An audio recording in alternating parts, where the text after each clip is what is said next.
Takk Jesús, gaman að sjá ykkur á þessum fallega sumadegi.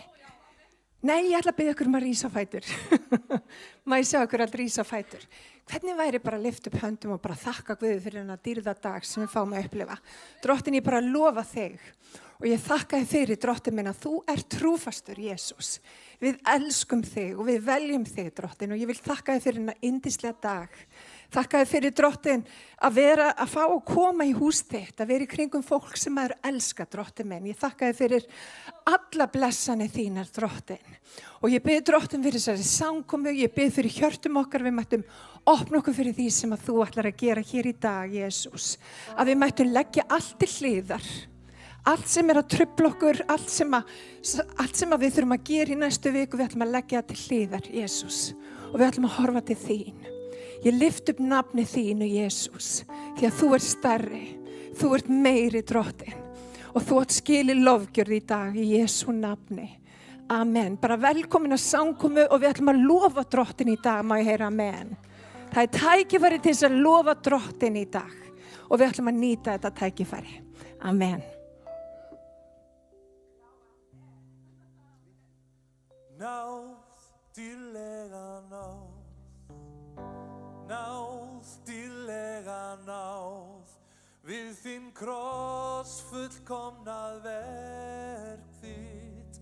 Náð, undraverð náð, náð, undraverð náð, við þinn kross hver mín synd afmáð. Takk, Jesús. Afmáð.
sama hvað gerði ég, gekk ég rangan veg, hvernig sem hrasa ég, hönd þína réttir mér, skömmina tókst þú brott, breiskun mig hafnar mér, í dag ég réttlættur, nú ég þakin þín, í sama hvað gerði ég, gekk ég rangan veg, hvernig sem hrasar ég, hönd þína réttir mér, skömmina tókst þú brott, breiskun mig hafnar mér, í þér ég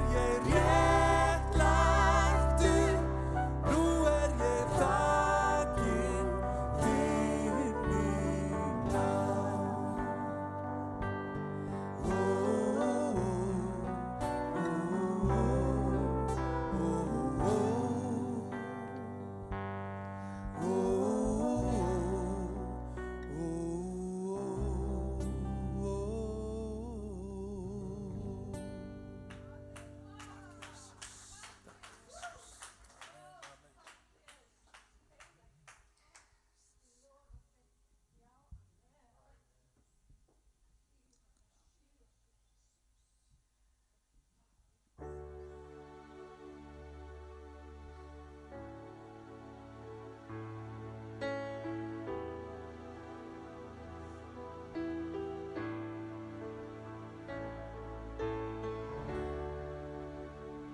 Komum til þín í dag, Jesús. Já, þú átt það svo sannarlega skilið. Halleluja. When the music fades and all is stripped away, then I simply come, longing just to breathe something that's a word that will bless your heart. I'll bring you more than a song, for a song in itself is not what you have required. You search much deeper within, through the way things are. You're looking into my heart. I'm coming back to the heart of worship, when it's all about you, when it's all about you, Jesus. I'm sorry, Lord, for the thing I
It's all about you.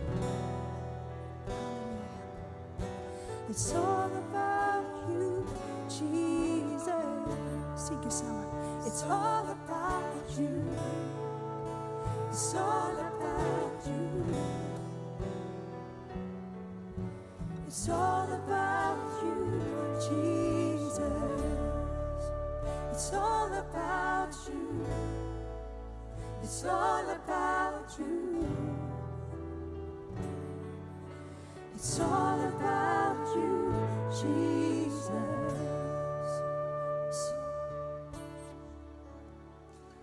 Halleluja, amen. Het er allt þig, Jesus. It's all about you, Jesus.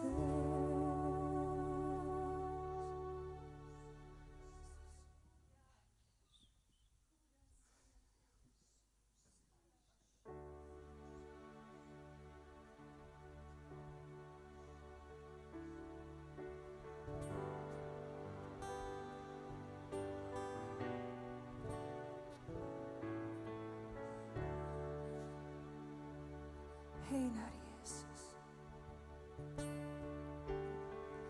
You were the Word at the beginning, one with God, the Lord Most High.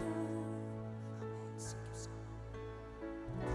Your hidden glory in creation, now revealed in you are Christ. What a beautiful name it is. What a beautiful name it is. The name of Jesus Christ, my King. What a beautiful name it is. Nothing compares to this. What a beautiful name it is. The name of Jesus.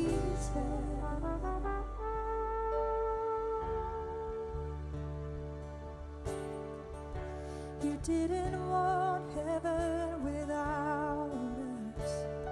So Jesus, you brought heaven down. My sin was great, your love was greater.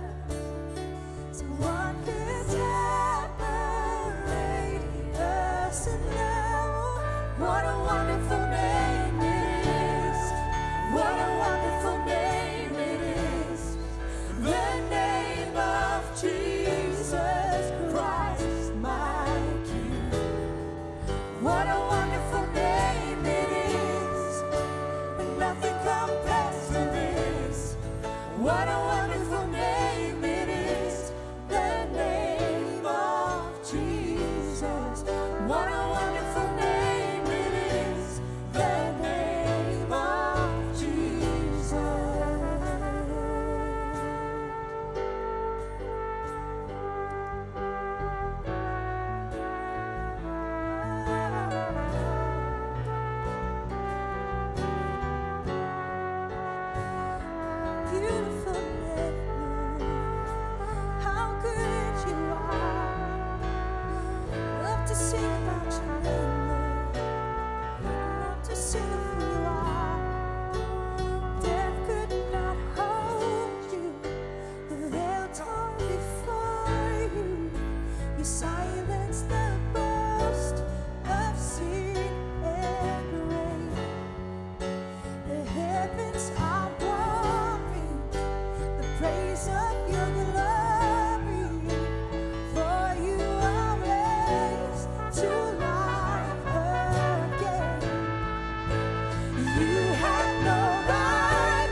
What a powerful name it is, the name of Jesus.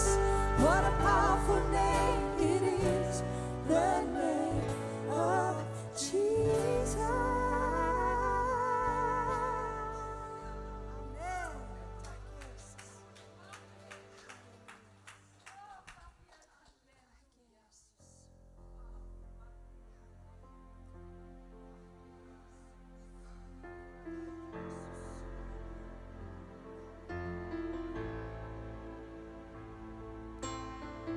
Lyftum höndum okkar til himins og gerum þetta að bæn okkar fyrir dag.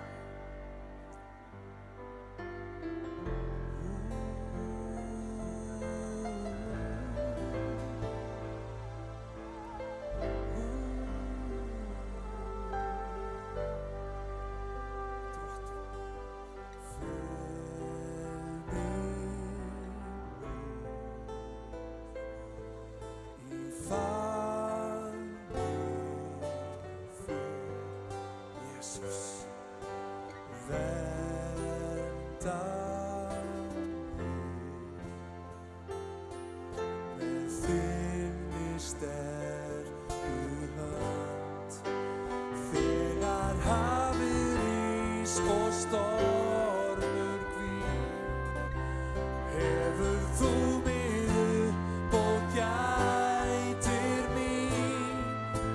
Faðir flóðin hörfa fyrir þér, þú ert minn Guð, hljóður ég er. Jesus. Í þér er hvíl, ó Kristur minn. Traust á þig, nú leysir Kraftin þín, þegar hafið rís og stormur hvín, hefur þú mig upp og gætir mín. Faðir flóðin hörfa fyrir þér, þú ert minn Guð, hljóður ég er. Halleluja, drottning Jesus.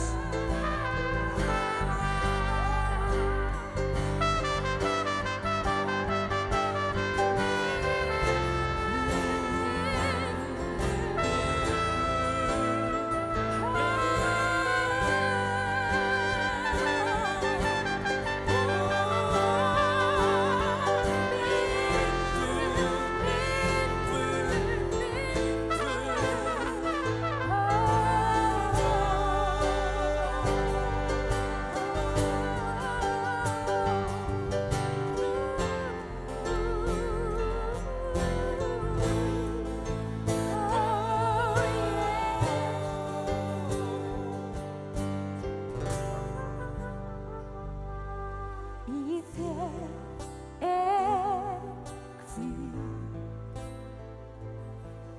ó Kristur minn. Traust á þig, nú leysir Kraftin þín, þegar hafið rís og stormur hvín, hefur þú mig upp og gætir mín. Faðir flóðin hörfa fyrir þér, þú ert minn Guð, hljóður ég er. Þegar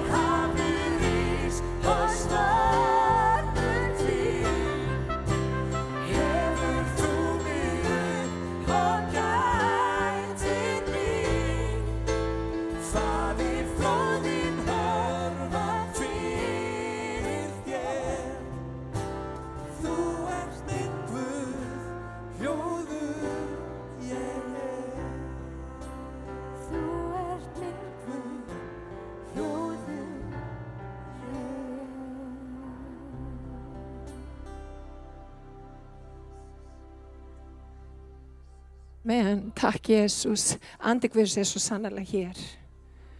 Og ég var einmitt að hugsa það þegar hérna vorum að syngja þetta lag, hvað mikilvægt, vinir. Að þegar hafi rís og stormurinn fer að hvína.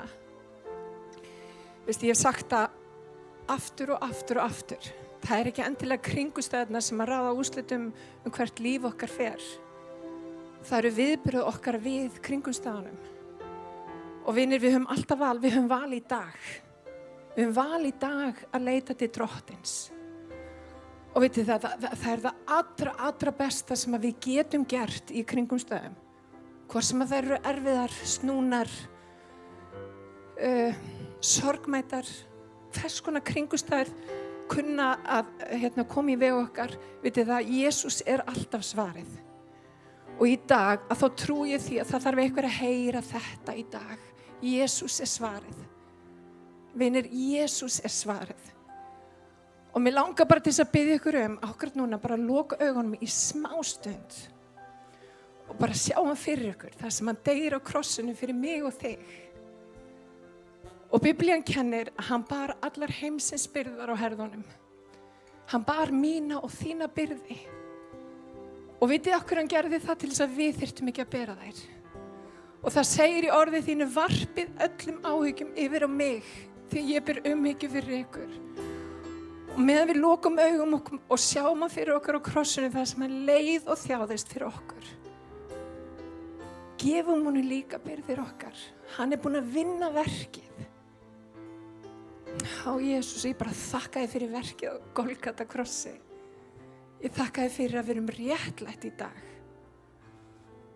Og ég þakka þér fyrir Drottin að við getum risið upp með þér. Upprisu kraftur þinn býr innan með okkur. Þannig í dag, þá ætla ég ekki að burðast með byrðar. Ég ætla ekki að vera að lemja mig í bakið eða fyrir eitthvað sem að gerðist fyrir 5 ári síðan. Sem jafnvel gerðist í gær. Sem jafnvel gerðist fyrir mánuði síðan. Það er komið í gleymskunarhaf. Og vinir, vitið hvað stendur við gleymskunarhaf? Pabbi sagði þetta nú alltaf einu sinni. Það er bannað að veiða. Það er bannað að veiða. Hvernig væri að við leyfum bara því sem á að vera fyrir aftan okkur að vera nákvæmlega þar, fyrir aftan okkur.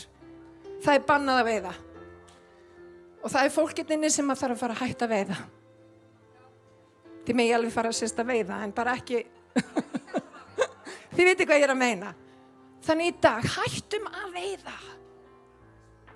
Leyfum okkur að horfa fram á við. Leyfum okkur að vera upplitsstjörf. Af hverju? Því hann er búinn að vinna verkið. Og þú ert hér í dag. Og þú er valið rétt í Jesú nafni. En við ætlum að taka samskot. Ég er svo ánægð ég farin að segja samskot. Það tók mörg ár að komast á þennan stað. Við ætlum að taka samskot í dag. Af hverju? Og þetta er gott að gefa. Það er gott að gefa tím okkar, fjármunum.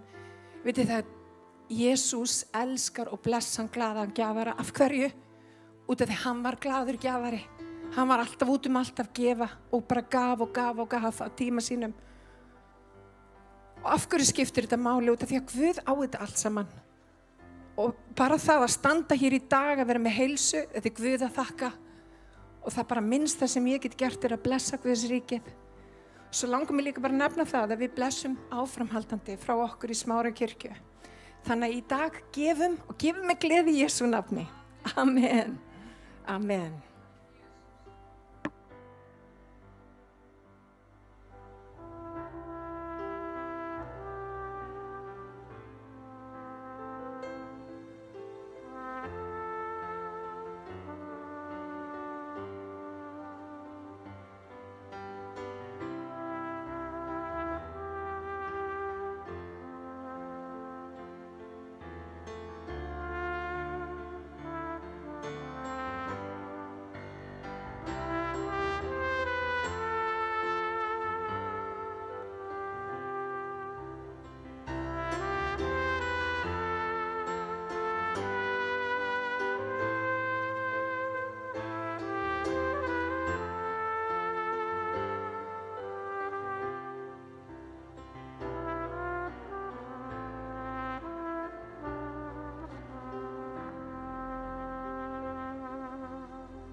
Vá, þvíl ekki snillingar og tónlistafólki okkar, eigum við ekki að gefa þeim gott klapp?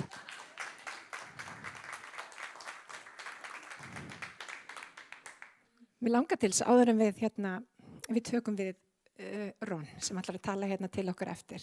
Það langar mér að biðja ykkur að rísa á fætur, við ætlum að biðja. En mér langar að segja ykkur örlítið, ég var með prédikum fyrir ekki svo mörgum mánuði síðan það hvað er mikilvægt að taka ekki ákvarðanir þegar manni líður illa. Muni eftir því. Mamma má túlka þetta fyrir hann. Ein besta ráðlegging sem ég hef fengið var mjög erfiðum tíma í mínu lífi. Og ég mér leið mjög illa. Og ég hringi í vin minn. Og þessi vinur minn var Ron Bóta. Og ég hringi hann og ég líður ekki vel og ég að fara að taka ákvörðun sem lífsmótandi ákvörðun fyrir mitt líf. Þegar hann gaf mér bestu mögulegu ráðleggingu sem hægt að gefa á þessum tímapunkti, hann sagði, Sibba, taktu engar ákvarðanir þegar þið líður svona. Og ég mun aldrei gleyma þessum ráðleggingum og mér langar til þess að gefa ykkur þessar ráðleggingar í dag. Það er svo gott þegar ykkur gefur manni svona mikla móla. Og ég hef alltaf haft þetta hugfast, allar götur síðan. Taktu aldrei ákvörðun þegar þið líður ekki vel. Leifðu tímanum aðeins að líða, komdu þér í betri balans og taktu síðan ákvörðun. Og veitir menn, ég tók betri ákvörðun. Ég tók hann aðeins síðar. Þannig að ég vil bara heiðra þennan mann. Hann er fullur af visku Guðs, en mér langar til að biðja ykkur að rísa á fætur og biðja fyrir því orði sem hann mun tala hér á eftir. Drottinn, ég bara kem fram fyrir þig, Drottinn. Ég þakka þér fyrir að við fáum að koma hérna saman. Ég þakka þér fyrir orð þitt sem er lifandi og kröftugt. Það er beittara hverju tvíeggjuðu sverði. Það smýgur inn í innstu fylgsni, liðamót og merg og það dæmir hugsanir og hugrenninga hjartans. En það gerir meira en að dæma, það græðir. Hvað gerir? Það kemur líf, það kemur lækning, það kemur sigur, Drottinn minn, og gjaf okkur náð að þegar við tökum við orðið þínu, að þetta sé ekki bara orð sem við heyrum, heldur orð sem við meðtökum, sem að verða að sáðkorni sem að fer í hjartað og ber ríkulegan ávöxt. Og Drottinn, ég bið fyrir Ron Bóta, ég bið fyrir konuna hans, Drottinn minn, og ég bara bið fyrir því starfi sem að þau fara fyrir og ég bið að blessa þau í Jesú heila nafni og allir líðurinn sagði amen og amen. Brother Ron, please. Amen. Hallelujah. I am so happy to be with you tonight.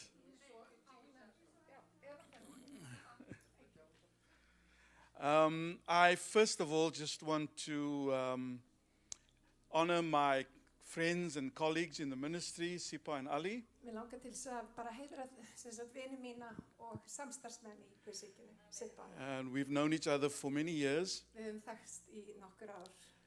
And one of the things that the Lord did when we actually moved here as a family, Eitt af því sem að Guð gerði þegar við fluttum hingað sem fjölskylda. I was sitting in church one night, and her dad was the pastor of the church at that time. Ég sat í kirkjunni og á þeim tíma var pabbi minn forstöðumaður í kirkjunni. Sipa's job was to get up and do the announcements. Mitt hlutverk var að fara að koma upp og koma með tilkynningar. But in all my life, I have never heard more anointed announcements as that. En í öllu mínu lífi það hef ég aldrei heyrt jafn smurðar tilkynningar. And I'm actually quite serious about that, because every time she opened her mouth, Í hvers skipti sem hún opnaði munnin, something would be released. það var eitthvað sem átti sér stað. And I had a chat with the dad afterwards, and I said, hey man, something's up with your daughter, because there is a presence of God and an anointing upon her life that you must not shun. Og ég talaði við pappin og ég sagði það eitthvað við dóttur þína og það eitthvað smurning sem að þú getur ekki litið framhjá. And I am so glad that she's the pastor of this church today. Og ég glaður að hún forstöðumaður. That's like a prophecy being fulfilled. Já, það eins og Hallelujah. spátumur sem hefur náð uppfyllingu. So it's good to be in association with Sipa and Ali and to see what the Lord is doing in your midst. Það gaman að koma á meðal ykkur og sjá hvað Guð að gera. All right, are you ready for the word of God Þið today? tilbúin fyrir orð Guðs? I want you all to stand to your feet. Mér langar til þess að biðja ykkur að standa á fætur. This is the first time I'm preaching this message that I'm preaching today. Þetta í fyrsta skipti sem ég að predika þennan boðskap sem ég að predika í dag. And God has been speaking to me about the church Og Guð hefur verið að tala til in the last couple of years. varandi kirkjuna síðustu 2 árin. And, you know, I believe that there is a move of God that is on the horizon. Ég trúi því að það er vakning við sjóndeildarhringinn. I don't know what the history of revival has been in Iceland, Ég veit ekki hver saga vakningar er á Íslandi. but I believe there is a move of God coming as you and I have never seen before. En ég trúi því að það er hræring sem að við höfum ekki séð áður. And all I want to release to you are words of readiness. Og mér langar til þess að leysa út orð að vera tilbúin. So I want you to lift both your hands up today. Þannig að mér langar til þess að biðja ykkur að lyfta báðum höndum And upp í this is dag. what I want you to say to the Og Lord. þetta er það sem ég vil að þér segi við drottin. Say, Father, Segi, Faðir, I am ready to receive your word. ég er tilbúin að taka við orði þínu. Speak to my heart Talaðu til hjarta míns and do in me what you want to do. og gerði mér það sem að þú vilt gera. In Jesus' Í name. Jésu nafni. Amen and amen. Amen Take og your seats, amen. everybody. God bless you. Takk ég sæti ykkar. Now, Guð blessi ykkur. I want to talk to you from the book of Isaiah chapter 40 Ég langar að tala frá Jesaja 40, and verses 1 to 5. vers nummer 1-5. Now, the Bible says, I think it's up on the screen, the Bible says, comfort my people, says the Lord. Huggið líð minn, segir Guð við þér. Speak tenderly to Jerusalem and proclaim to her that her heart service has been completed, that a sin has been paid for, that she has received from the Lord's hand double for all her sins. Hugreisti Jerúsalem og boðið henni að áþjón hennar sé á enda, að sagt hennar sé goldin, að hún hafi fengið tvöfalt. A voice of one calling in Of the hand- desert, prepare the way of the Lord, make straight in the wilderness a highway for the Lord. Heyr kallað er greiði Guði drottins í eyðimörkinni, ryðjið Guði vorum veg í óbyggðinni. Every valley shall be raised up, every mountain and hill made low, the rough ground shall become level, the rugged places a plain. Yes. Sérhver dalur skal hækka, hvert fjall og háls lækka. Hólarnir skulu verða jafnslett og hamrarnir að dala grundum. And the glory of the Lord will be revealed, and all mankind together will see it, for the mouth of the Lord has spoken. Amen. Dýr drottins mun burtast og allt hold mun sjá það, því að munnu drottins hefur talað það. I want to talk to you for a few moments on the subject, follow that voice. Við langar til þess að tala í nokkra mínútur þetta efni, fylgdu röddinni. Now, the book of Isaiah is divided into two sections. Bók Jesaja skiptist í rauninni í 2 hluta. The first 39 chapters of the book of Isaiah is chapters where the prophet rebukes the nation. Fyrstu 39 kaplarnir þá er það Jesaja, hann er í rauninni að hasta á þjóðina. Because of their sin and their rebellion. Út af synd þeirra og uppreist. And the prophet says to them, be on your guard, judgment is coming. Og spámanin segir, vert á varbergi, því að dómur Guðs nálgast. And we all know what happened. Og við vitum hvað gerist. Because of their rebellion, God allowed the Babylonians to come and overtake them. Og við vitum hvað gerist því að Guð leyfði Babyloniumönnum til að taka yfir og gera það á þrælum. They were taken captive to Babylonia. Þeir voru teknir sem þrælar til Babylóníu. Now, from chapter 40 to chapter 66, En frá 40 til 66 kaplar. these are chapters that release hope to the nation. Þetta eru kaplarnir sem að leysa úr læðingi von til þjóðarinn. After they've endured their judgment. Þegar þeir hafa farið í gegnum dóm sinn. And the opening verses that we've just seen here Og opnunarversi sem við vorum að lesa hér, starts with a call to comfort the people of God hún byrjar á því að kalla huggun yfir líð Guðs. and to tell them that their judgment has been completed. Og til þess að segja þeim að dómurinn hefur verið afplánaður. In fact, the Lord says, I have charged you double for your sins and for rebellion. Hann í rauninni segir, ég er búin að sagt ykkur tvisvar fyrir synd ykkur og uppreisn. And so the Lord is saying the fact that you went into Babylon is you paying double for your sin of rebellion. Og hann í rauninni að segja, út af því að þið fóru til Babylóníu, I've, að þá í rauninni borguðu tvöfalt. I've often wondered what the world would look like today if God still had to have the same attitude towards us. Ég hef oft hugsað, býtu, hvernig væri veröldin ef að Guð hefði sama viðhorf gagnvart okkur í dag? If he had to judge us every time we rebel. Að við myndum fá dóm í hvers skipti sem að það kemur uppreisn í líf. And then I thank God that Jesus took that punishment upon himself on the cross. Svo þakka ég Guði því að hann tók sagt okkur að synd á krossi. Now, verse 3 opens with the sound of a voice.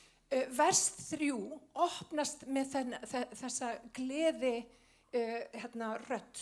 It just says a voice of one calling. Það kemur, sem sagt, hvað er þetta? Þetta er þriðja, heyr kallað er.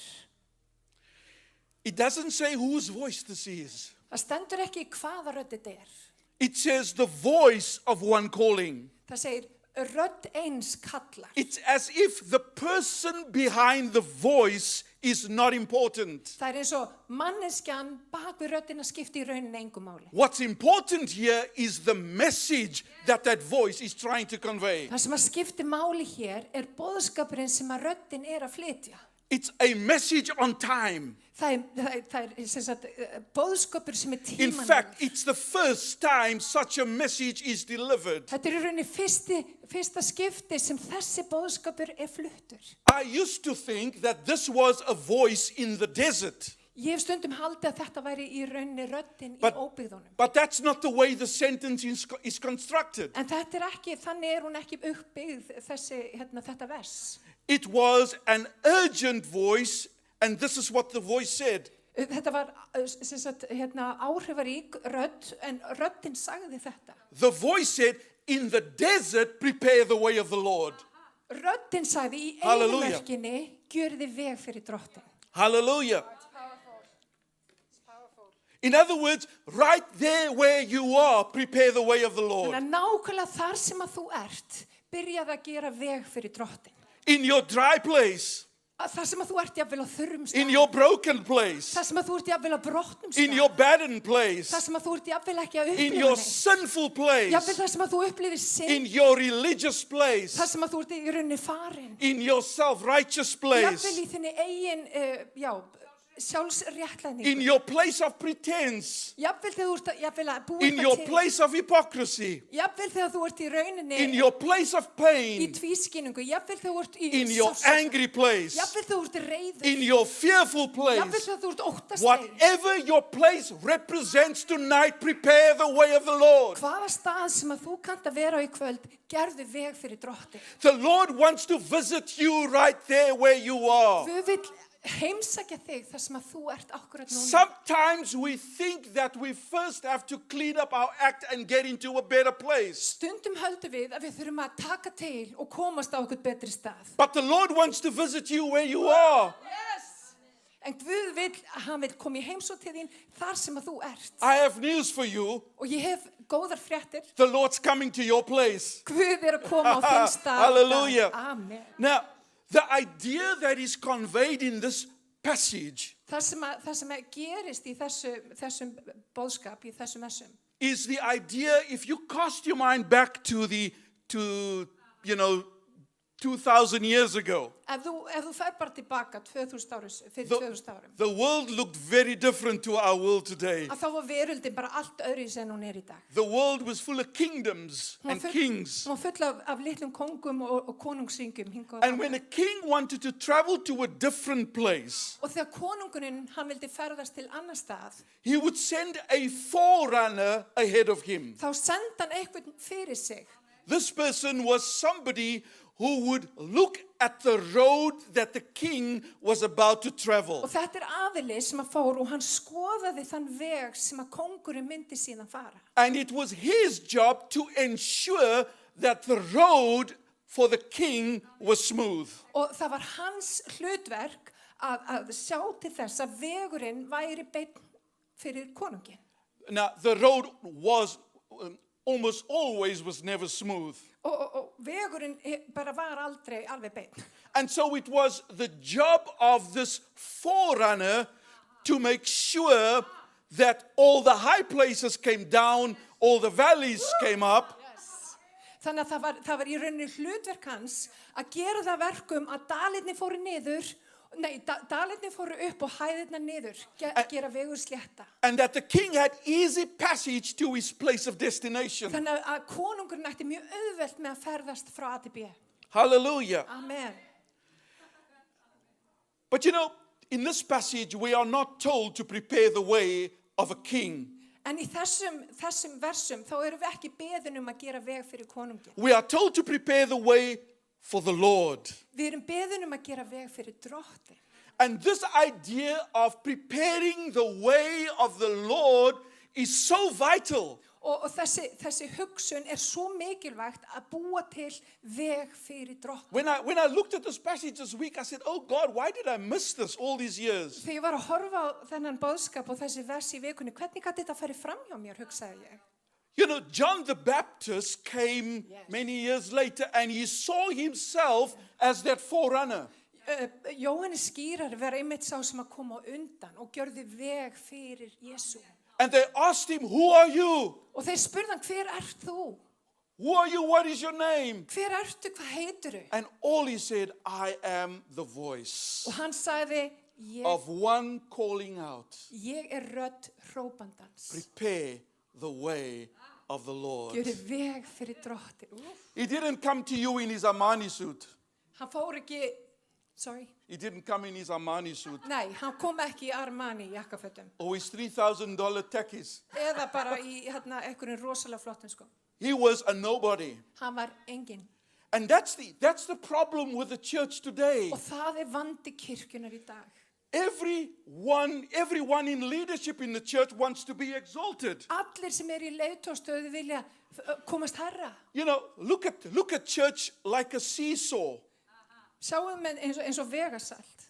You're sitting on the one side and God's on the other side. Já, og við sitjum á öðru vegasaltinu og Guð situr á hinu. Every time you get elevated, Christ gets lower down. Yes, leið og þú hækkar, hver að lækka? Every time you go lower, he goes higher. Leið og þú auðmikið þig, hver fyrir herra? And that's exactly what John the Baptist said. Og það nákvæmlega það sem Jóhannes skýrari John the sagði. Baptist said, he must increase Hann á að stækka and I must og decrease. ég á að minnka. Hallelujah. Yes. Now, this idea of forerunners is seen again in Luke chapter 10. Og við sjáum þetta aftur í Lúkasi 10. Jesus sent out 72 people ahead of him. Jesús sendi út 72 á undan honum. And they were supposed to go to the places that he himself visited. Og þeir áttu að fara á staði þar sem hann hafði þegar heimsótt. In fact, if you look at what happened on that trip, they cast out demons all over the place. Og þið sjáuð það sem að gerist þegar þeir fara út, að þeir kasta út djöflum og People were healed and repented. fólk læknaðist og það yðraðist. And Jesus had easy passage into those towns. Og Jesús átti auðvelt með að fara inn í The þá same idea is conveyed here. bæi. Og það nákvæmlega sama er að eiga sér stað hér. which makes me understand Sem gerir það verkum ekki skil. that the job of a forerunner did not end in the Old Testament Þannig að sá sem að fóra undan, starf hans endaði ekki í or Gamla even in testamentinu. Jesus' day, Og ekki heldur þegar Jesú var. but the idea of preparing for the coming King ought to happen right now. Heldur að gera veg fyrir drottin ætti að vera að eiga sér stað akkurat núna. We are living in days in which the Father wants us to prepare for a visitation. Við erum búum á dögum þar sem að Guð segir, gerið ykkur tilbúin fyrir þar sem að þið munu upplifa hræringu. And I want to say to every one of us in Iceland today, there is a visitation coming. Og mér langar að segja á Íslandi í dag, það er vitjun að fara að eiga sér stað. There is a visitation coming. Það er vitjun að fara að eiga sér stað. Hallelujah. Halleluja. Are you ready for a Er visitation? þið tilbúin fyrir vitjun? I believe that we have been brought into the season of preparation Við höfum verið færð inn á tíð þar sem að við erum í undirbúningsferli. because that voice is calling out again. Því að þessi rödd er að hrópa. Prepare the way of the Lord. Gjöri veg fyrir drottin. Hallelujah. Amen. You know, one reason why I believe God allowed COVID-19 Ein af ástæðunum fyrir því að ég trúa að Guð hafi leyft þess að gerast COVID is so that we could stop what we are doing and hear that voice. Það er til þess að við getum stoppað því sem við vorum að gera og farið að hlusta á röddina. Sometimes, I want to say this respectfully tonight. Og mér langar að segja þetta með mikilli, þú veist, ég segi þetta með Sometimes the music is so good that we don't hear the voice. Stundum er bara tónlistin of há að við heyrum ekki röddina. Sometimes the preaching is so wonderful that we don't hear the voice. Stundum er bara predikunni svo ótrúlega frábær að við heyrum ekki röddina. God wants you and I to hear that voice. Við viljum að við heyrum röddina. And He's brought us to that place of quietness and stillness where we just meet with Him Og hann er að koma okkur á stað það sem er kyrrð. and þar sem hear við what hittum He hann. wants to say to Til us. þess að við heyrum það sem hann segir. And við. I've been hearing that voice speak to me. Og ég er búin að heyra þessa rödd tala til mín. Hallelujah. Yes. There is a divine visitation coming to this land. Því að það er guðleg,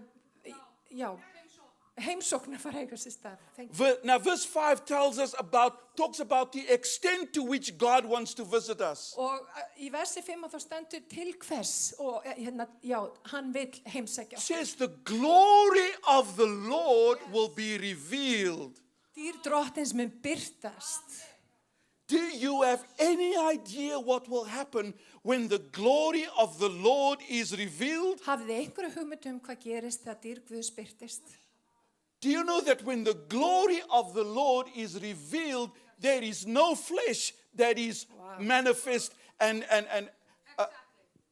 functioning? Yes, leið og dýr Guðs kemur og hún birtist að þá er ekkert hold sem er fyrir henni. And it says, and all people will see it. Og það stendur og allur líðurinn mun sjá. One of the things that we've been doing for the last year and a half now, my two colleagues and my brothers are with me tonight. Eitt af því sem við höfum verið að gera, tveir bræður mínir og fleiri. The Lord has laid it very heavily upon our hearts Guð hefur lagt að þungt á hjart okkar. that every town and every village in Iceland needs to hear the gospel of Jesus. Og það er þetta að hver einasti bær á Íslandi, hver einasta lítill bær á Íslandi þarf að heyra fagnaðarinn Jesú Krist. And I know that all around the country, churches have begun to close down. I know that. Og ég veit og ég hef heyrt að bara víðsvegar landið þá hafa kirkju verið að loka. But there is a visitation that is on the horizon that's going to touch towns and villages around this nation. En það er vakning að eiga sér stað sem að mun hleypa lífi í þessa bæi víðsvegar landið. And the glory of the Lord is going to be revealed. Og dýr Guðs mun opinberast. And everyone's going to see it. Og allir munu sjá. I don't care if 85% of the country says they are atheists, but everyone's going to see it. Mér er alveg sama þótt 85% segjast ekki trúa, allir munu sjá dýr Guðs. Everyone's going to see it. Allir munu sjá. So here's the question I have for you. Þannig hér er spurning mér til ykkar. There's a voice saying prepare. Það rödd sem segir undirbúðu þig. How do we prepare? Hvernig undirbúum við okkur? The Bible says, firstly, and I'm just going to look at verse 4. Það stendur í versi 4. This verse 4 is divided into 4 parts. Vers 4 er raunin skiptist í It fjóra says, hluta. firstly, it says, every valley shall be raised up. Og það stendur inn í versi 4, sérhver dalur skal hækka. So the Hebrew word for valley is a word that describes a deep gorge. Hebraska orðið fyrir dal þýðir djúpt, eitthvað djúpur hylur. And the job of the forerunner was to make sure that those deep gorges were filled up. Og það sá sem að fóru undan, hann sá til þess að það var búið að fylla í allt slíkt. If they couldn't fill it up, they needed to build a bridge. Þannig að ef það var ekki hægt að fylla upp, þá þurfti að byggja brú. Now, when John the Baptist came as forerunner, Og þegar Jóhannes skírari kemur sem sá sem kemur undan, he prepared the way of the Lord by preaching and leading people into repentance. og það sem að Jóhannes skírari gerir þegar hann kemur fram á sjónasviðir, hann leiðir, hann skýrir, hann hvetur fólk til þess að iðrast. Now, before this time, repentance wasn't a very popular thing. Það hefur oft ekki verið talað iðrun sem eitthvað spennandi. It happened on the day of atonement. Yes. Það það sem við þurftum að gera þegar vorum var gert í Gamla testamentinu. And there were times during the year that if you felt you needed to make atonement or repent for something, you would do that. Og þá var það þannig kannski einu sinni ári að þá var fólk að iðrast. And it wasn't a common thing. Og það var í rauninni ekkert algengur hlutur. Do you know what? It seems to be the same in our day. Og það virðist vera það sama á okkar tímum. Repentance has left the building Það eins og iðrun hafi bara yfirgefið okkur. with Elvis. Eins og Elvis left the building. Akkurat. And we seem to believe that repentance only happens when we receive Christ into our lives and never again after that. Og margir halda að við iðrunumst bara einu sinni. Það þegar við iðrunumst synd okkar og við eignumst Jesú Krist sem leiðtoga lífs okkar. Now, I want you, please don't misunderstand me. Ekki misskilja mig. I don't believe that a Christian ought to live his life in sackcloth and ash. Ég trúi því ekki að kristinn maður sætt að vera bara í hærusekk. God doesn't want us to walk around with shame and guilt upon us all the time. Guð vill ekki að við göngum með skömm og eitthvað á líf okkar. That's what the devil wants. Það það sem að óvinnurinn vil. But I believe in repentance. En ég trú á iðrun. I believe in every one of us getting to that place where we tear our hearts before the Lord. Ég trúi því að við komumst á stað þar sem að við gerum upp reikningsskil í hjart okkar.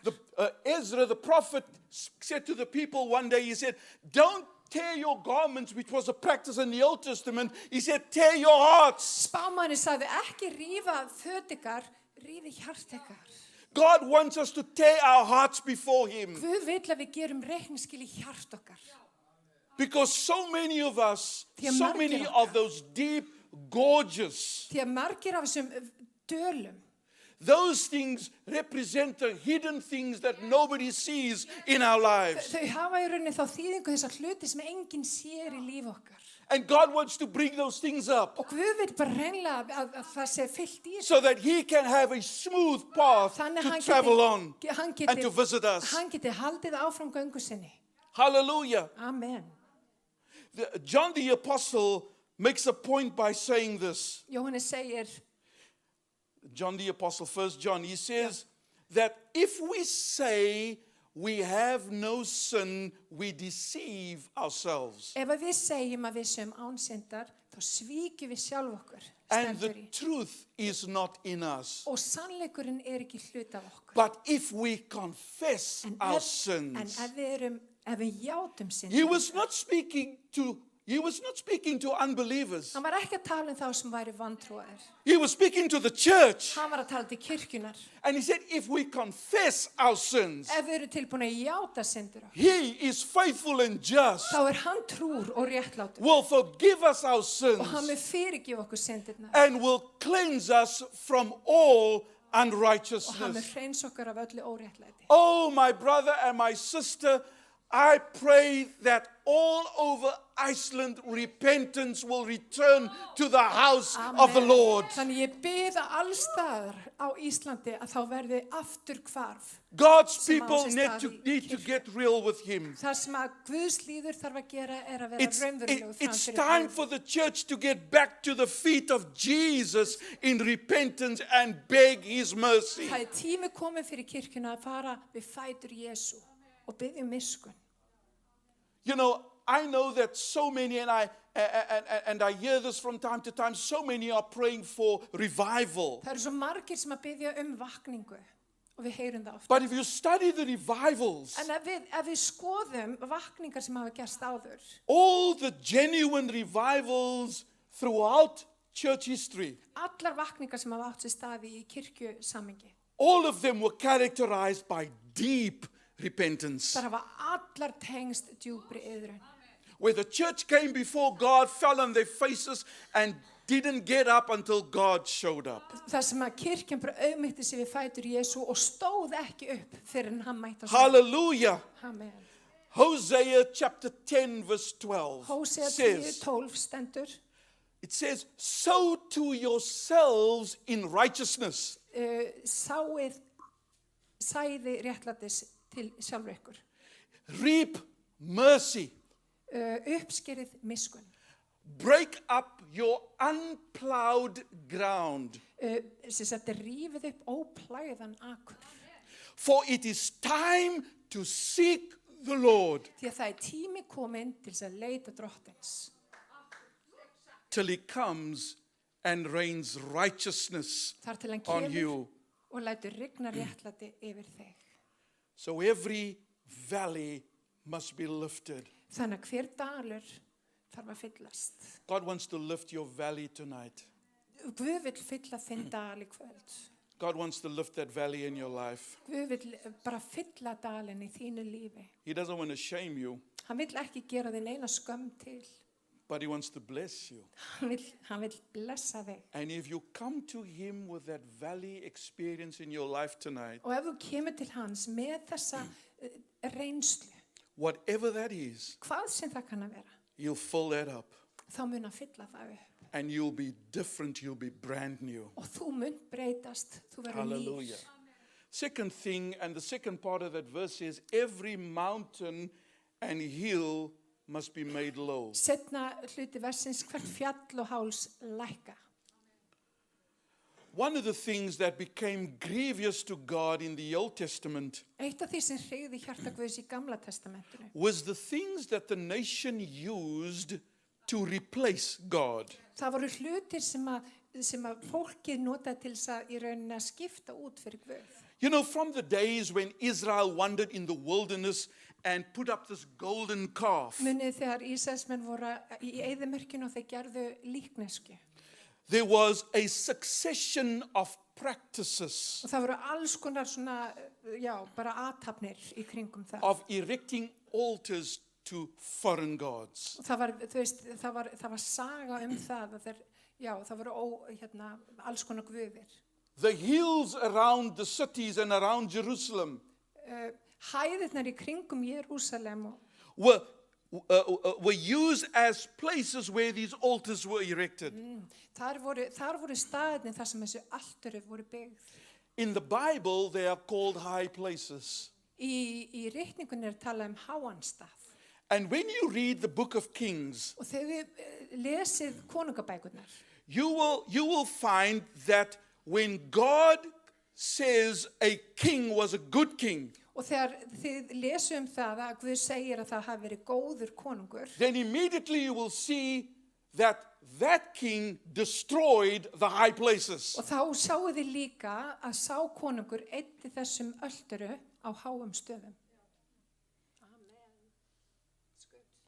Now here's the point I want to make tonight. Þetta punkturinn sem við vil gera hérna í kvöld. Everything that occupies your mind and your time more than the worship of God Allt sem að í rauninni tekur tíma þinn frá Guði or His word, eða orði hans, that thing is your high place. það hár staður í þínu hjarta. that thing is your altar. Það jafnvel altari. And that's the thing that God is saying it needs to come down. Og það það sem að Guð að segja, það þarf að komast niður. Hallelujah. Það þarf að rífa það niður. And my brother and my sister, we need to be diligent about asking God, God, what separates me from you? Og við þurfum að vera trúföst að spyrja Guð, hvað það sem að á milli mín og þín? What do I spend my time dwelling on Hvað ég að eyða mínum tíma í? that robs me from your presence? Sem að ræni mig dýr þinni og nærveru. Hallelujah. Amen.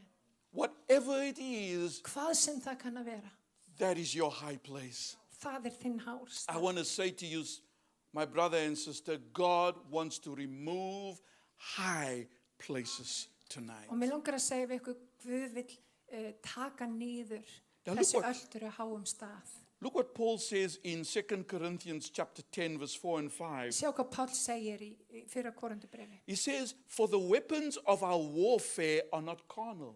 Því að They're not of this world.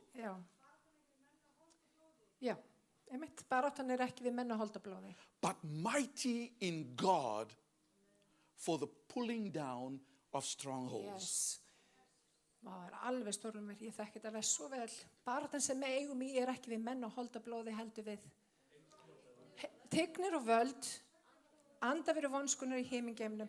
Amen. And Paul says, we pull down arguments Þannig að við rífum niður það sem að and every high thing that exalts itself against the knowledge of God. allt sem hreykir sér upp gegn þekkingun og syni Jesú, syni Guðs. I have never met a generation of people like this one that wants to teach God some stuff. Þetta svo sérstakt með okkar kynslu, við viljum kenna Guði ýmislegt. We always want our way. We always think God's way is secondary to ours. Við höldum alltaf að Guðs vegur svona, já, okkar vegur betri. But Paul says, every high thing that exalts itself against the knowledge of God, En allt sem hreykir sér upp gegn þekkingun og syni Guðs, we need to pull it down. við þurfum að rífa það niður. What does God need to pull down in your life tonight? Hvað þarf Guð að rífa niður í lífi mínu og þínu hér kvöld? What argument does he have to pull down in your life tonight? Hvaða rökræð þarf hann að rífa niður? And then the third thing that I want to talk about tonight Og númer 3 sem ég vildi tala hér í kvöld. is the third part of that verse. Númer 3 í þessu versi. It says, the rough ground shall become level. Það stendur hólarnir skulu verða jafnsléttu. The rough ground shall become level. Það stendur hólarnir skulu verða jafnsléttu. Another translation says, the crooked places shall be made straight. Í annari þýðingu segir þessir skökkustafir. Do you know that one of the things that become an obstacle to a divine visitation is our own prejudice? Wow. Eitt af því sem að getur komið í veg fyrir þessa vakningu okkar eigin fordómar. Now, when I talk about prejudice, I'm not only meaning racial prejudice. Ég ekki bara að tala fordóma á milli kynþátta. I mean, in certain parts of the world like America, that is an issue now. Og við sjáum það til dæmis í Ameríku, það bara mikið í gangi þar varandi fordóma. And the church needs to deal with this. Og kirkjan þarf sannarlega að taka á þessum málum. But I'm also talking about personal prejudices with one another. En ég líka að tala fordóma sem að við höfum bara gagnvart hvort öðru. I don't think we have seen a time in the history of mankind where Christians have become so judgmental. Yes. Ég held að við höfum bara aldrei fyrir séð tíma þar sem að kristi fólk eins dómhart. We have more Pharisees in the church today than Jesus had in his day. Við höfum fleiri farisea í kirkjun í dag heldur en Jesú hafði á sínum tíma í kringum sig. And it's this type of thing that turns the world against the preaching of the gospel. Og það þetta sem að gera það verkum að fólk snýr hjörtu sínum frá boðskapi. We have no problem shaming each other on social media. Það ekkert mál fyrir okkur að gera lítið úr hvort öðru á samfélagsmiðlunum. You know, Facebook and Twitter have become the new courtrooms. Facebook og Twitter, þetta bara í rauninni bara dómur. That's where we judge people and sentence them. Og við erum alveg tilbúin að gefa þeim dóm og gefa þeim líka afplánun.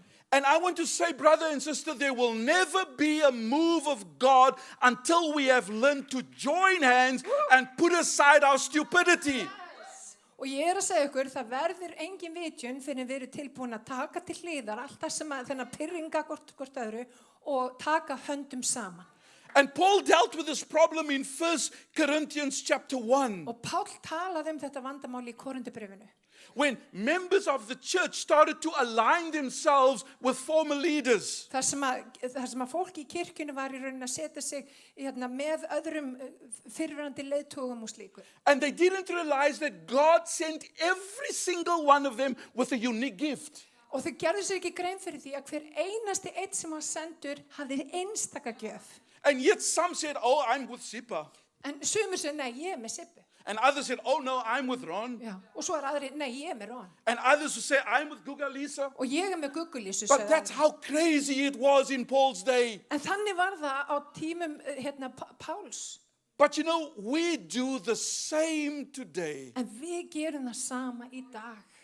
I've watched 2 movies on Netflix Ég hef hort á 2 myndir á Netflix that deal with shaming Christian people. sem með díla við þetta þegar við færum skömm á kristni. Why do we do this? Af hverju gerum við þetta? What has happened to the church today? Hvað hefur komið fyrir kirkjuna? Why do we have to expose each other to shame like this? Af hverju þurfum við að opinbera skömm hvers annars? Whose name are we glorifying when we do that? Hvaða nafn eru við að lyfta upp þegar við gerum það? Not the Lord's. Ekki drottins nafni. We're glorifying the devil when we do stuff like that.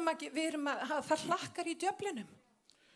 And I need to say, there are hundreds of movies, hundreds of documentaries Og það eru til svo margar kvikmyndir where Christian leaders are exposed and shamed. þar sem að kristni leiðtogar eru settur upp til háðingar.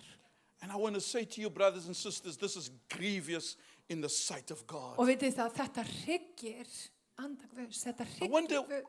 I wonder what God must think when he watches us do stuff like this. Hvað ætli Guð hugsi þegar hann sér okkur gera þetta? It's so easy to call somebody a prosperity preacher or whatever. Það svo auðvelt að kalla eitthvað svona, þið vitið, predikara sem að predika bara gnægð og peninga. You've not been there when God called him. Þú veist ekkert hvaðan hann kallaður. You've not been through what he went through for the sake of the gospel. Þú hefur bara ekki gengið í hans sporum. And so we need to learn to be quiet. Þannig að við þurfum að læra að hafa hljótt. Hallelujah. Yes. We need to repent of prejudice. Og við þurfum að fara að iðrast okkar eigin fordóma. And we need to bring each other to the cross. Og við þurfum að færa hvort annað að krossi Krists. Because the ground is level at the foot of the cross. Því að hólarnir skulu verða jafnsléttu við kross Krists. There's no special positions at the foot of the cross. Það engin með sérstaka stöðu hjá krossi Krists. When we come to the foot of the cross, we all come as sinners. Þegar við auðmyggjum okkur fyrir krossinum in need of the grace of God upon our lives. Sem syndarar og við viðurkennum að við þurfum að ná Guðs yfir líf okkar. We all come as lepers in need of healing. Við komum öll eins og holdsveikir. That's how we are when we come to the foot of the cross. Það það sem við erum þegar við komum að krossi Krists. Yes. Hallelujah. John chapter 17 verse 20 to 21. Og Jóhannes 17. Jesus prayed this prayer in the Garden of Gethsemane. Jesús bað þessa bæn í Getsemane garði. He said, I do not pray for these ones alone. Ég bið ekki bara fyrir þeim einum.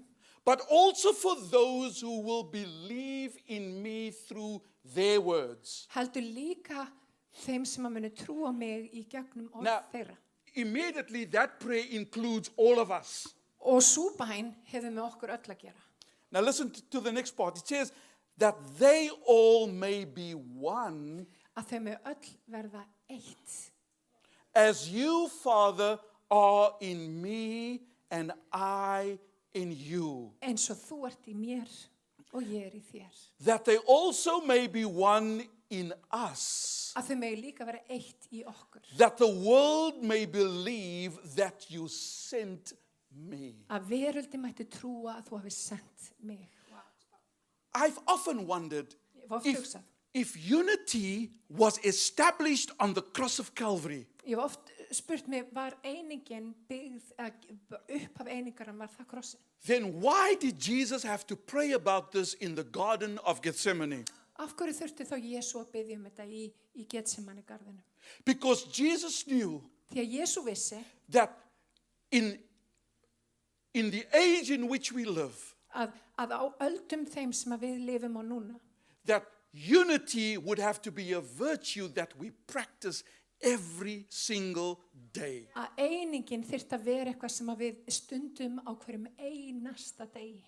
I cannot just say to Inga, oh, you're my sister in the Lord and we united together, Það þýðir ekki fyrir mig að segja bara þú ert systir mín Inga and expect my words to last for eternity. og bara ætlast til þess að orðin bara hafi meiningu alla framtíð. Because there's going to come a day when she's going to rub me up the wrong way. Því að það kemur svo tími að Inga mun örugglega segja eitthvað við mig And then I'm going to condemn her. og þá verð ég eitthvað pirraður út í And then hana what happened to the unity then? og þá fer ég að dæma hana. Og hvað verður þá I will have to come back and stand before and say, oh, Inga, I am so sorry. I repent. Þá þarf ég að standa aftur frammi fyrir Inga og segja, Inga, ég yðrast. I've broken the unity between us. Ég hef brotið einingunni sem er á milli okkar. If only the children of God all over this nation and the nations of the world could adopt the attitude of Jesus. Ef bara einungis kristnir einstaklinga gætu tekið þetta eðli Jesú. We need to walk together in unity. Við þurfum að ganga saman í I einingu. don't care what you believe. Ég skipti með engu hverju þú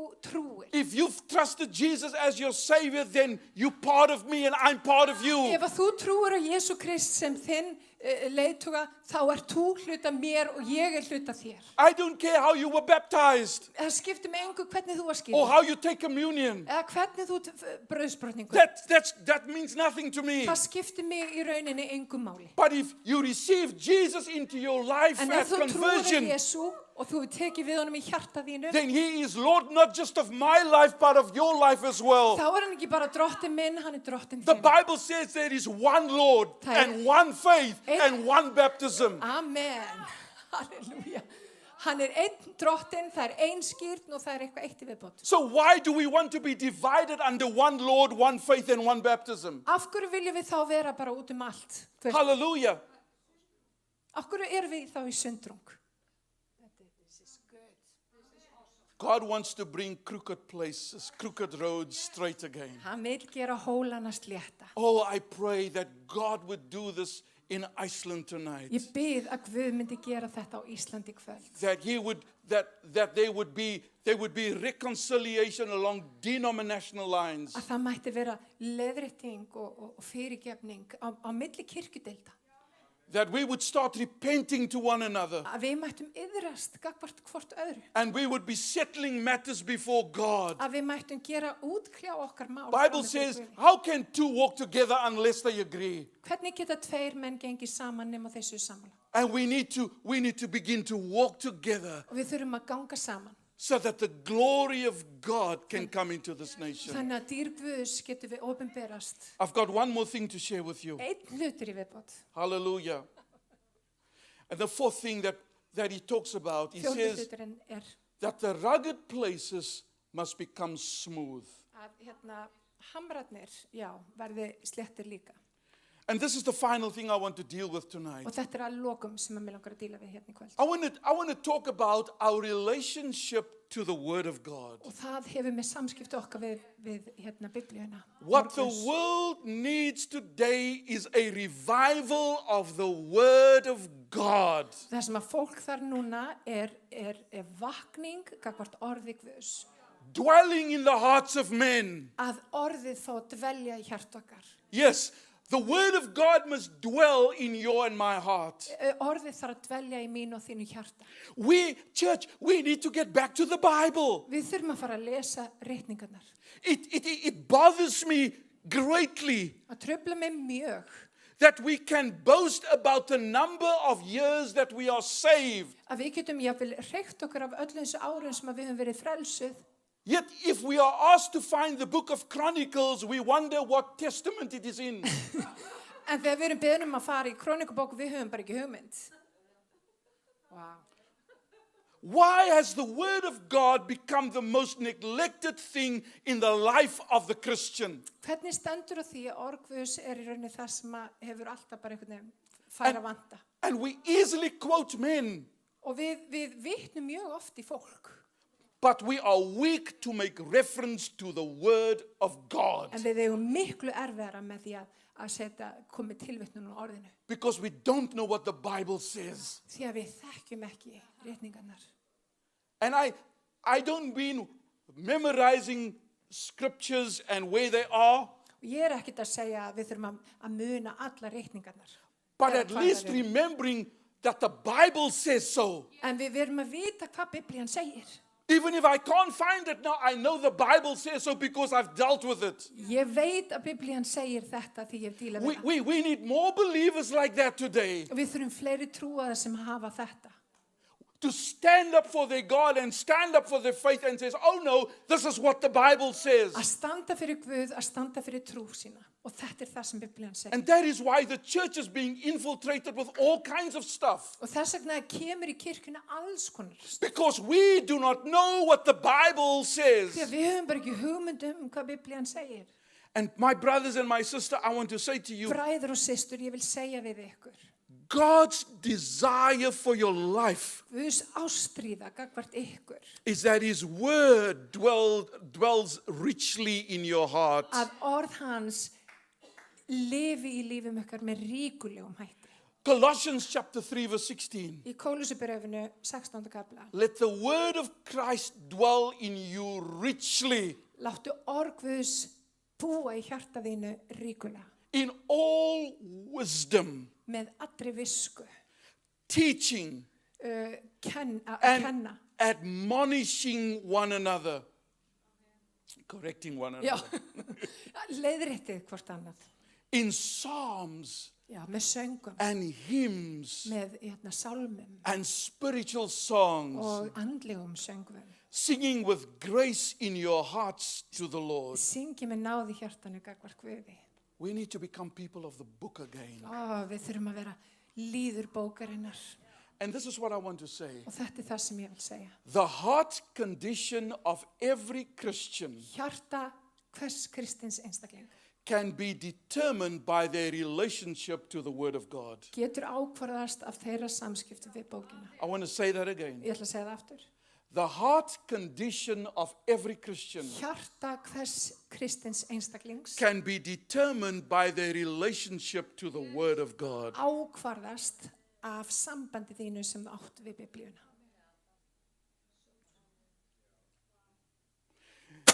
They did a study in the United States and they found out Þau gerðu könnun í Bandaríkjunum og fundu út that you literally walk away from sin að þú gengur í burt frá synd. if you read the Bible every single day. Ef að þú bara lest í Biblíuna á hverjum einsta degi þá gengur í burt frá synd. Það bara gerist náttúrulega. Do you know that by reading the Bible just 5 times a day, Bara 5 sinnum á dag most people walk out of pornography þá bara gengur fólk til dæmis and don't do it again? og þau bara hafa engan að huga á því. Because the Word of God now becomes richly dwelling in Því að their það hearts. býr ríkulega í hjartanu.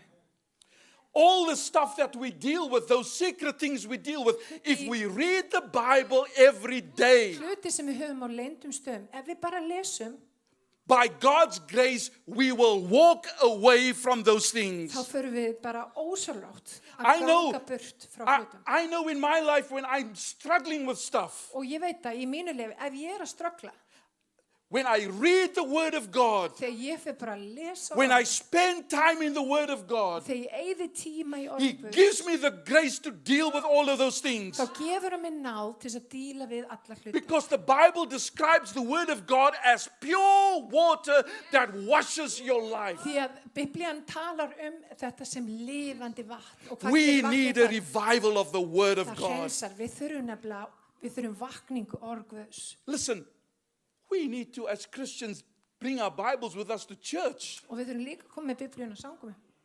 I'm serious about that. Mín þarna. I know the Bible is on your phone, Ég veit að biblíuna er líka í síma. but it is time, church, that we stood out and let the world know who we are. Amen. Að við sýnum fólki hver við erum.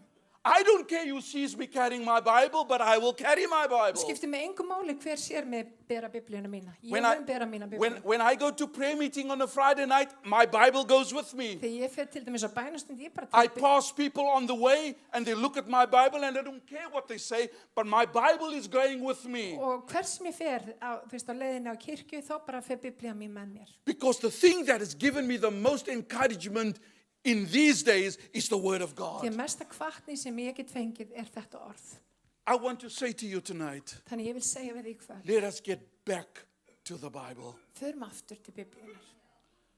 A voice of one calling in the desert. Röst sem að hrópar. Prepare the way of the Lord. Gjörið veg fyrir drottin. Heyr kallað er. Make straight paths for the Lord. Greiði götu drottins í eyðimörkinni, ryðji guðum vorum veg í óbyggðinni. A highway for our God. Greiði götu drottins. Every valley shall be raised up. Amen. Sér hver dalur skal hækka. Every mountain and hill brought low. Hvert fjall og háls lækka. The rough ground shall be made level, Hólarnir skulu verða jafnsléttu. and the rugged places a plain. Yes. Og hamrarnir að dalagröndum. And the glory of the Lord Og shall dýrð be drottins revealed. mun birtast. Wow. And all people will see it together. Og allt hold mun sjá það. For the mouth of the Lord has spoken. Því að munni drottins hefur talað það. Father, I pray tonight that you would speak. Ég bið í kvöld, drottin, vilt þú tala? I deliver the word that you told me to deliver. Ég búin að flytja orðið sem að þú baðst mig að flytja. And right now, Holy Spirit, Og ég bið þig heilagur andi. this is your opportunity to do in the hearts of your people Þetta þitt tækifæri til þess að eiga við hjörtu fólksins. what you have longed to do. Það sem að þú vilt gera. I pray right now, Ég bið akkurat núna. will you move in this place? Vilt þú hræra In Þessum Jesus' stað. name. í Jesú nafni? I just want you to be silent for a few moments. Við erum bara hljóð í smástund. And I want you to just begin to pray about everything that God has said to you tonight. Byrjuði að biðja við því sem hefur bara komið upp í hug ykkur og Guð hefur verið að tala til ykkar. I know I've said a lot, Ég hef sagt heilmikið, but I know that at least one thing in this message spoke to your heart það er tonight. pottet eitthvað eitt sem hefur talað til þín í kvöld. And that's the thing that the Holy Spirit wants to deal with in this Og place. það er það sem að Guð vil og heilagur andi vil díla við á þessum stað í kvöld, í dag. And so in the stillness of these moments, Og þegar við erum hérna í kyrð, I want to just invite you þá vil ég bjóða þér to speak to God. að tala til Guðs. Speak to Him right there where you are. Talaði til hans bara það sem hún situr. If God's calling you to repent, then do it. Ef Guð er að kalla þig til iðrunar, gerðu það. If God's convicting you about a high place in your life, Ef Guð jafnvel að benda þér á einhvern háan stað í þínu hjarta, then deal with it. þá dílaðu við það. If it's hindering your relationship with the Lord, then deal with it. Ef að það er eitthvað sem hindrað þitt samskipti, þín samskipti við Guð, dílaðu við það. If God's speaking to you tonight about your relationship to a member of the family of God, Ef að það er eitthvað samskipti sem að Guð er að benda þér á við eitthvað í fjölskyldu Guðs, then my prayer for you tonight, my brother and sister, is that you would have dealt with that matter before this night is over. og þá bið ég að þú eigir við það og dílir við það áður en þetta kvöld er búið. And if the Lord is asking you to start getting into His Word, Og ef að Guð er að biðja þeim að koma aftur í orð hans, then I'm asking you to speak to the Lord about that now. þá bið ég að tala það við Guð. Don't just tell the Lord, Lord, I'm sorry for not reading your word. Ekki segja bara drottin, mér þykir að leitt að ég sé ekki að lesa. The fact that you are praying means you are sorry. Það að þú skulle vera að biðja, það þýðir að þú ert leiður yfir því. But I want you to ask God, where do you want me to start reading tomorrow morning? Byttu frekar, hvar á ég að byrja að lesa? Where should I start? Hvar á ég að byrja að lesa morgun? Lay a book of the Bible on my heart because I want to get into it. Legðu bók á hjarta mitt og mér langar til þess að bara byrja að lesa. Wake me up at 5 o'clock every morning Bara vektu mig upp klukkan 5 and speak to my heart og talaðu til hjarta míns through your word. í gegnum orð þitt. In Jesus' name. Í Jesú nafni.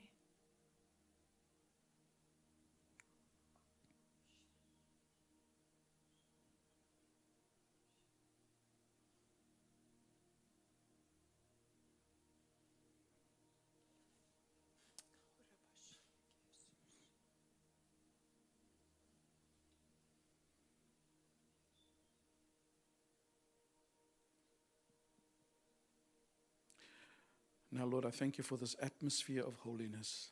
Ég þakka þér fyrir þetta andrum heilarleika I pray right now, og ég bið nú, continue to minister to your people. halda áfram að þjónusta til fólksins In þins. Jesus' name, Í Jesú nafni. amen. Amen. God bless you. Guð bless ykkur. Powerful, my man. Amen. Ég langar eiginlega ekkert að fara okkur núna. Það er yndisleg nærvera hér í dag. It was a powerful word. Thank you, brother. Ég var í svo fætur.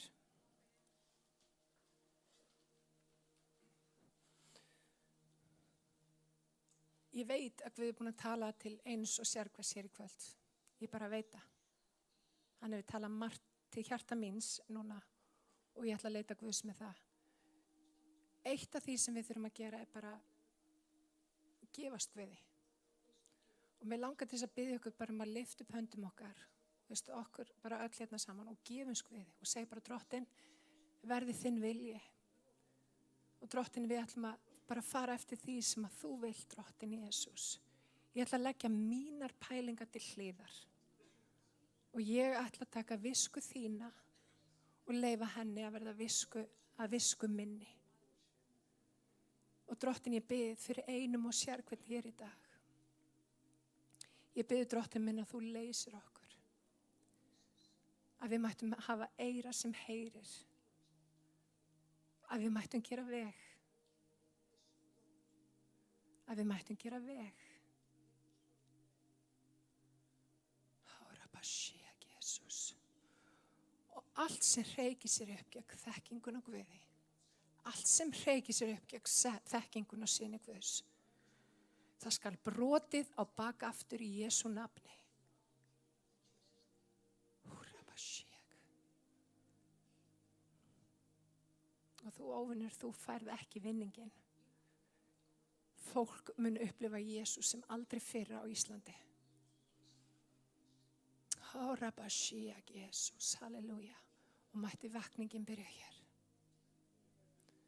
Hárabasíak, viltu vekja okkur upp í Jesú nafni, viltu vekja okkur upp í Jesú nafni. Rúsatarabasíak, Jesús. Við langar til þess að bjóða okkur fram ef einhver vill fyrirbæn, þá er bara velkomið að koma, hinga fram og fá fyrirbæn. Ég veit að Rón væri meir en tilbúin að biðja með okkur. Annars er þessi stund að enda, en það er engin að flýta sér. Þið getið haldið áfram að biðja hérna og bara 1 tíma með drottni. Það er engin að flýta sér og bara í Jesú nafni, drottnin bless ykkur. En ef þið viljið fyrirbæn,